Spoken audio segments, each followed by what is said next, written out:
नमस्कार, मैं हूं आपके साथ अंजना और आप देख रहे हैं बीजीपीएस हेडलाइन। चलिए जानते हैं आज की प्रमुख खबरें। एक साथ कई धमाकों से दहला इजरायल, 3 बसों में हुए विस्फोट, पीएम नेतन्याहू ने बुलाई आपात बैठक। इजरायल के केंद्रीय शहर बैट याम में गुरुवार शाम एक के बाद एक कई धमाके हुए। इजरायली पुलिस ने कहा कि इन हमलों में कोई घायल नहीं हुआ, लेकिन यह बड़े आतंकी हमले थे। पीएम नेतन्याहू ने विस्फोटों के बाद रक्षा मंत्री, सेना प्रमुख अर्शिन बेट और पुलिस आयुक्त से मुलाकात की। पुलिस ने एक बयान में कहा कि बैट याम में विभिन्न स्थानों पर हुए कई बसों में विस्फोट की जांच की जा रही है।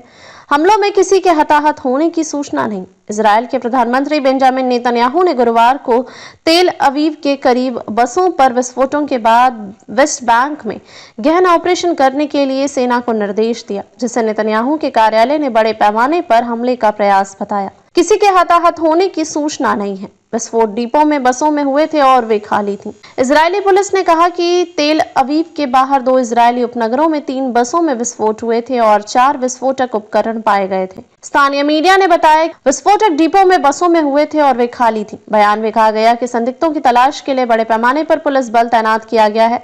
ये विस्फोट इजरायल में विनाशकारी बस विस्फोटों की याद दिलाते हैं, जो 2000 के दशक के फलस्तीनी विद्रोह के दौरान हुए थे। हालांकि ऐसे हमले का अब दुर्लभ है। पुलिस ने बयान में कहा कि पुलिस की बम निरोधक इकाइयां अतिरिक्त संदिग्ध वस्तुओं की तलाश कर रही हैं। हम जनता से क्षेत्रों से बचने और किसी भी संदिग्ध वस्तु के प्रति सतर्क रहने का आग्रह कर रहे हैं। विस्फोटक 2 अलग-अलग पार्किंग स्थलों में 2 बसों में हुए। बैट याम के मेयर त्वजाविका ब्रॉट ने एक वीडियो बयान में कहा कि विस्फोट 2 अलग-अलग पार्किंग स्थलों में 2 बसों में हुए। ब्रॉट ने कहा कि इन घटनाओं में कोई घायल नहीं हुआ है। उन्होंने कहा कि विस्फोटों के कारण अभी भी स्पष्ट नहीं है। कुछ इजरायली नेटवर्क द्वारा प्रसारित टेलीविजन फुटेज में एक पूरी तरह से जली हुई बस दिखाई दे रही थी, जबकि एक अन्य में आग लगी हुई थी। इजरायली सेना पिछले 1 महीने से वेस्ट बैंक में बड़े पैमाने पर सैन्य अभियान चला रही है और उसका कहना है कि वह आतंकवादियों को निशाना बना रही है।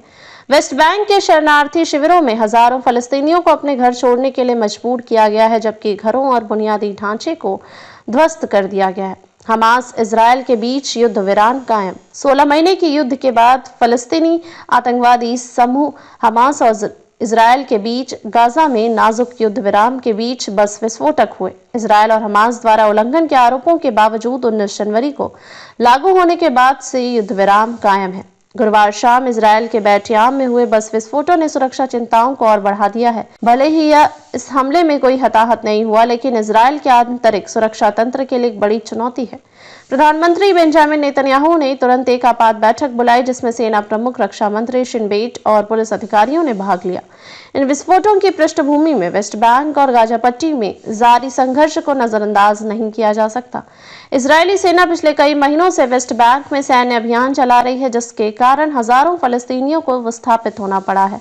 ऐसे में हमला इजरायल की सुरक्षा नीतियों को लेकर गंभीर सवाल खड़े करता है। विशेषज्ञों का मानना है कि इस घटना से इजरायल की आंतरिक राजनीति और नेतन्याहू सरकार की नीतियों पर प्रभाव पड़ सकता है। वहीं वैश्विक समुदाय भी इस पर अपनी नजर बनाए हुए है। यह देखना महत्वपूर्ण होगा कि इजरायल सरकार आगे की कार्रवाई के तौर तरीकों पर क्या फैसला लेती है। अब तक के लिए बस इतना ही। फिर मिलते हैं कुछ ऐसी ही प्रमुख खबरों के साथ। तब तक के लिए नमस्कार और देखते रहिए बीजीपीएस हेडलाइन। अगर आपको हमारी ये वीडियो पसंद आई हो तो इसे लाइक करें व शेयर करें। ऐसे लेटेस्ट अपडेट पाने के लिए बेल आइकन को प्रेस करना ना भूलें। अगर आप हमें फेसबुक या फिर इंस्टा के माध्यम से देख रहे हैं तो हमारे पेज को फॉलो जरूर करें। धन्यवाद।